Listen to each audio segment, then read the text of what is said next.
Bonjour à tous, on se retrouve aujourd'hui dans une vidéo défi. En effet, nous sommes en septembre. En septembre, je crois que j'aime bien cette période pour limiter mes achats en fin d'année et pour essayer de faire baisser ma pile à lire. J'ai réfléchi longuement à un genre de challenge. Est-ce que je reprenais le challenge zéro achat pendant 100 jours? Est-ce que je faisais un no-buy avec un objectif à atteindre par rapport à ma pile à lire? Je me sentais pas, j'ai pas vraiment envie de me frustrer s'il y a des sorties qui m'intéressent. Donc j'ai décidé de faire un défi 5 livres lus, 1 acheté. Je trouve que c'est pas mal parce que voilà, ça me motive à vraiment booster ma pile à lire et me faire plaisir, voilà, comme je vous dis, s'il y a un livre vraiment qui me tente. J'ai commencé ce challenge il y a à peu près 2-3 semaines, je m'étais juste laissé une opportunité par rapport à la journée SFFF qui s'est déroulée le 1er septembre et que je vous reparlerai dans une vidéo très courte prochainement. Donc en fait, donc je reprends, j'ai commencé il y a 2 semaines. J'avais fait une sélection de 5 livres que je vais vous présenter tout de suite. Alors, en premier livre, il y avait Artemis Fowl, que je vous ai présenté dans mon dernier update lecture. Et ensuite j'ai pris les 4 derniers livres que j'ai reçus ou que j'ai achetés. On a Les gens heureux lisent et boivent du café de Agnès Martin-Lugan, édité chez Pocket. C'est un livre court dont on m'a beaucoup parlé et du coup voilà, il est en cours, je suis à la moitié, j'aime beaucoup. C'est très prenant, ça parle de deuil d'une femme de 32 ans qui a perdu sa fille et son mari dans un accident et qui tente de se reconstruire et de sortir de cette dépression et de ce mal-être qu'elle vit. Donc autant vous dire, dès les premières pages on a la gorge serrée, c'est douloureux, ça fait mal au cœur. Et voilà, donc j'espère que ça va aller pour la fin, que je vais pas m'effondrer en larmes, mais j'ai beaucoup d'espoir pour cette femme et j'espère qu'elle se remettra de cet accident de vie très douloureux. Je vous en reparle très prochainement. En troisième livre à lire, j'ai L'anneau de Moebius de Franck Tillier. Fan, si tu regardes cette vidéo, je crois que je t'en avais parlé vite fait, mais oui, je commence mon premier Tillier. C'est un livre qui était offert lors de l'achat de mes 3 pockets au mois d'août. Donc je me suis dit pourquoi pas, c'est l'occasion. Alors on m'a dit qu'il était assez gore, mais ça a l'air pas mal.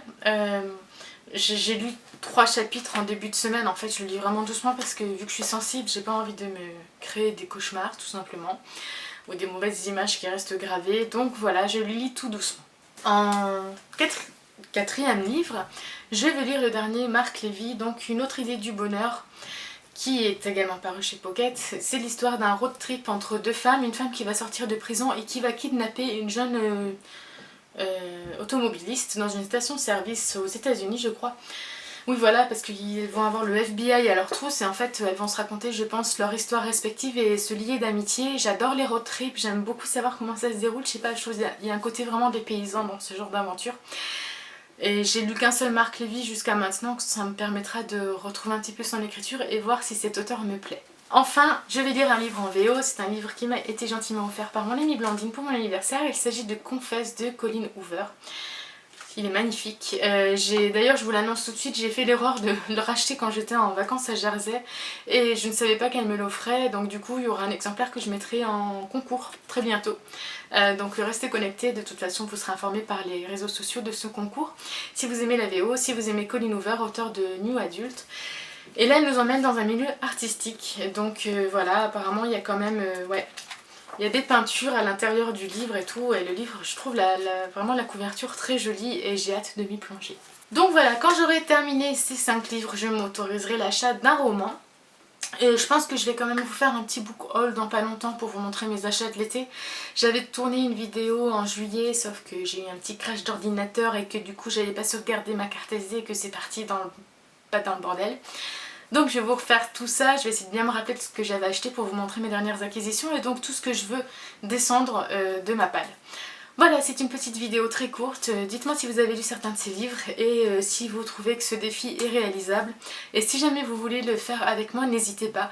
Il n'y a pas de souci, il n'y a pas de date limite, c'est vraiment chacun à sa guise, chacun prend le temps. On n'est pas obligé de lire ces 5 livres à la suite, hein, j'en intercale d'autres entre deux, mais je sais que tant que je n'ai pas lu cette liste-là, je n'en rachèterai pas.